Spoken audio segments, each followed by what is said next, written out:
find yourself confronting harsh truths. The truth about God, the truth about yourself, and the truth about your relationship with God. And the truth hurts.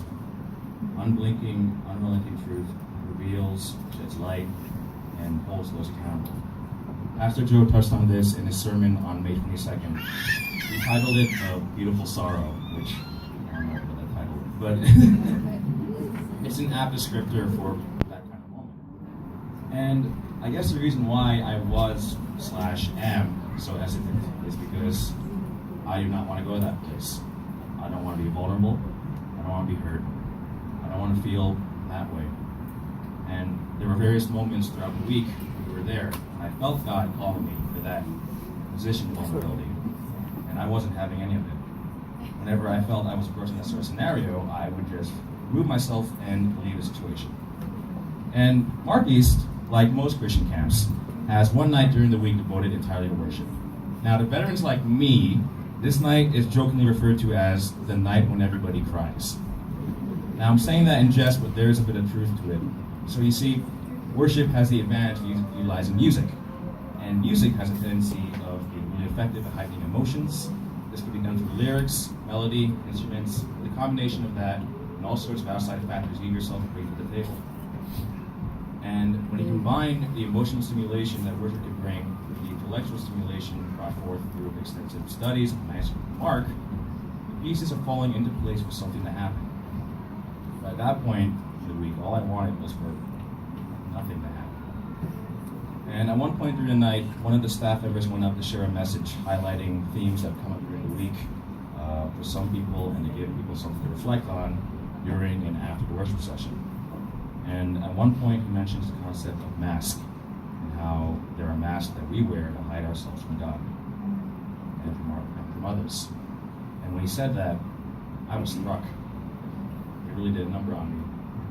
But then he said that God is asking us to remove our mask, show our true selves.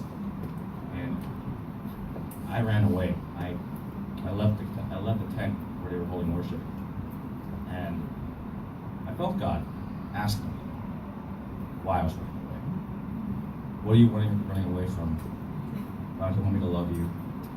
What are you afraid of? And I told him, I'm afraid of believing that you love me when in reality you don't. Not just you, but anybody. I'm afraid of disregarding what I believe to be true, what I know to be true, and embrace this false notion that there is a place for me in your kingdom.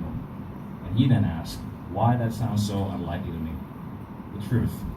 He asked for the truth that I've been running away from for so long. And what is the truth?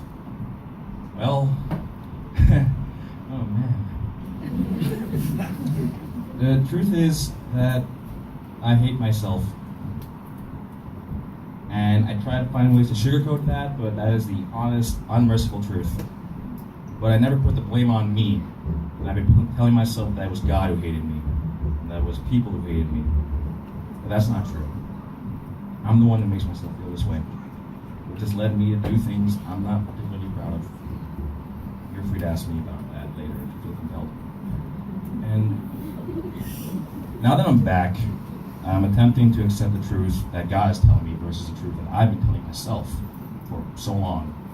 But I'll be honest, it's hard. I struggle with God. I struggle with life. I want simple answers and easy solutions. I want to do it on my own and always be in control. Mostly, I want to avoid the uncomfortable, which only leads to more discomfort. And when it comes to all the stuff in life that I try to avoid, God is the ultimate unavoidable entity. He is the starting point and the finish line.